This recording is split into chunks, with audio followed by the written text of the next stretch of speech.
So today I want to talk about parent voice. I've spoken about pupil voice, but actually parent voice is also incredibly important and can be overlooked. It's mentioned in the Code of Practice, it was mentioned earlier in the Lamb inquiry, but it's important that we listen to the voice of parents, because what we gain from the parents we might not gain in any other way. I'm going to start with how not to do it, okay? This is a personal experience going back to when my oldest son was in year 5, and I started the parents' evening. I went to the parents' evening and the teacher turned around to me and said, "My son's name is horrible." And I just looked at her, "Excuse me," and then she repeated it. She said, "My son's name is horrible," and went on to say he was doing this, this, this, this and this. After a while, she went through all his behaviours, and she was talking about it as though it was the worst behaviour she'd ever encountered, which, quite frankly, having been a teacher myself, that is not the worst behaviour she would have encountered. But I then said, "Look, do you think this could be related to the fact that, his granddad has got leukemia and they're very close, and, he hasn't got long left to live, and we go there regularly, he's up at night often, And the teacher turned around to me and said, "Oh, do you think he's playing on that?" I said, "No, I think he loves his granddad, and I think he's actually really upset at not getting any sleep." Anyway, I walked out of that parents' meeting and basically sat down and sobbed. I was just devastated. Stupidly, the teacher hadn't remembered that I was a governor at the school, special needs governor, and I went straight and saw the head about it. But it was an awful experience. Another experience, funnily enough, with the same child, but totally different, another caution, should I say, was when we were called in for a meeting, and the head teacher, it was a new head teacher to the school, and she started describing these, again, behaviours of our son, and we just didn't recognise it, not at all. And she was giving us strategies, and we were thinking, well, maybe at school he behaves totally differently. This is when he was very young. He was in infant school, and he was a good kid, He wasn't a kid who misbehaved or anything. And anyway, turns out suddenly the secretary came in, and she was talking about somebody else with the same name, same first name, and it wasn't our son at all. Now that was firstly embarrassing, secondly awkward, and thirdly, she actually mentioned the name of the person she had meant to be talking about. So these days that would be breaching all sorts of codes. So those are two cautions of what not to do. So it's important to remember that we are talking about a child, and we are talking about a child to that child's parents. So we need to think about how they will be feeling. We need to really consider, this is their son, this is their daughter. How might they be feeling when we give them this information?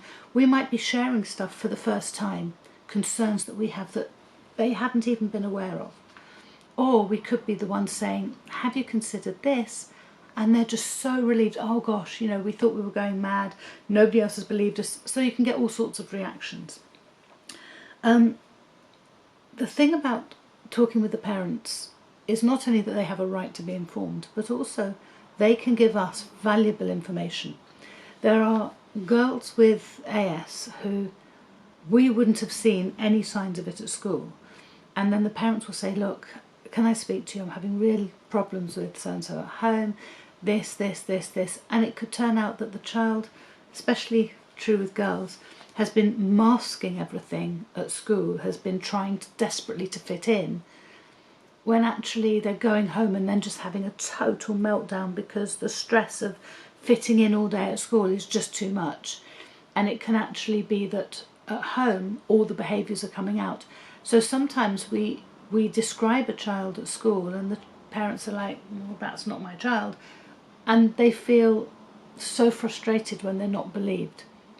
So sometimes it could be about parenting styles, it could be that there are no boundaries or whatever, and at school there are boundaries, so there are issues, but these need detailed, careful, considered conversations, not just totally ignoring what the parent says.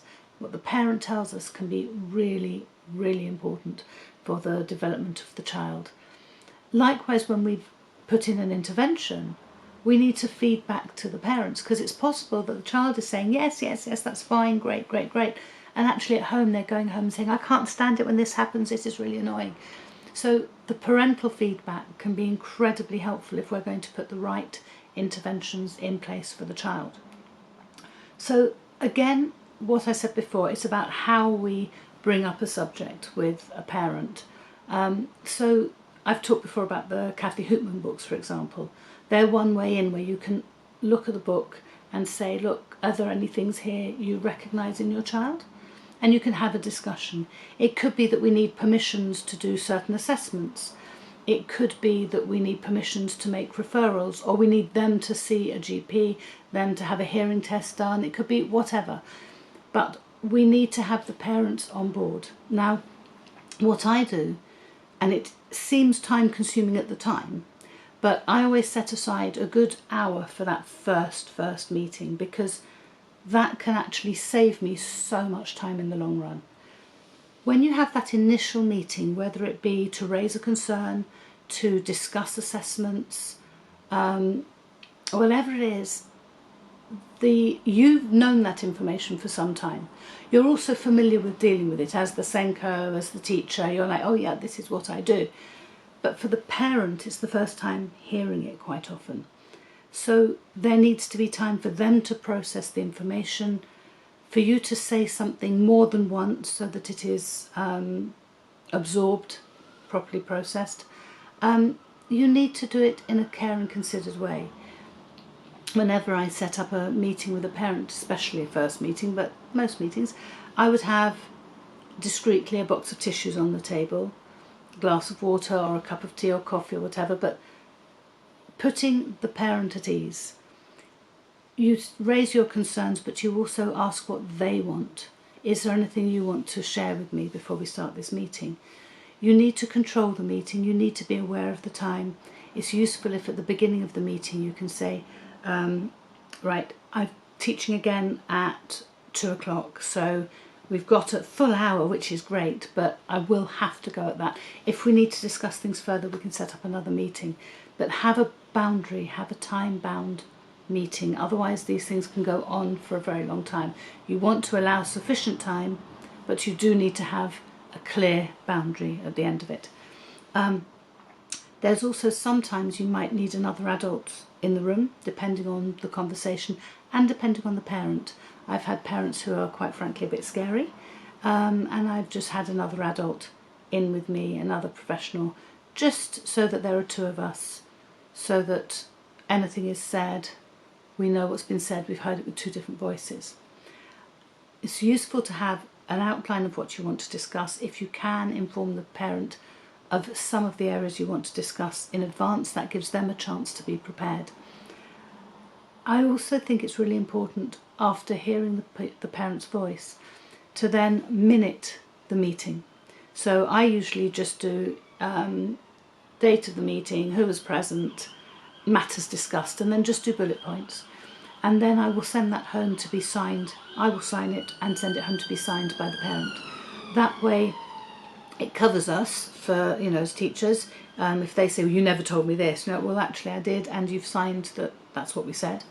But also it's a reminder for them and a reminder for us. It's important at the end, if there are any action points, to have literally just, action, and then the points, bullet points, what they are, initials of who's to do it, and time bound, when is this going to be done. So these are things that are just really helpful when you're having meetings with parents. As I say, it's important to remember that the child is their child, and there's an emotional attachment to that child that we might not necessarily feel, depending on the child, depending on us and all the rest of it. But they are in a different position, so not your child is horrible. Don't ever tell somebody their child is horrible, please. You're going to cause an awful lot of stress, and you're not going to build a good working relationship. You can say, I'm concerned about some of the behaviours your child is displaying. Do you think there's any cause for that? Is there anything we should know? So have that open dialogue, that hour for that first meeting. If you can do it, not everyone can get that time cleared in their timetable, but if you can, an hour for that first meeting. It doesn't have to last the hour, but if you've got the hour, it gives you time to actually get a decent discussion going and to get them on side. Having done that, you can then have lots of short meetings afterwards and just touching base, because you've built that trust and that relationship. If that meeting involves going through assessments, it's important to remember that we know what percentiles are, we know what standardised scores mean, but the parent may not. So simply explain it so that they know what we're talking about. Don't just go, oh, they got this, you know. That can be very confusing for a parent. Also, oh, they got this in this test. But what's that assessment for? The parent will need explaining. I know that the BPVS is about receptive vocabulary, but they may not know what receptive vocabulary means. So we need to actually explain what the assessment is, why we've used it, and what the findings tell us. Okay, so again, without treating the parent as though they're an idiot, quite obviously, making sure they've understood. So you need time to ensure that there is understanding on your part as well as theirs, that you've listened, that you've taken note of all the key things, you've recorded it, and you've been sensitive to the fact that this is their child.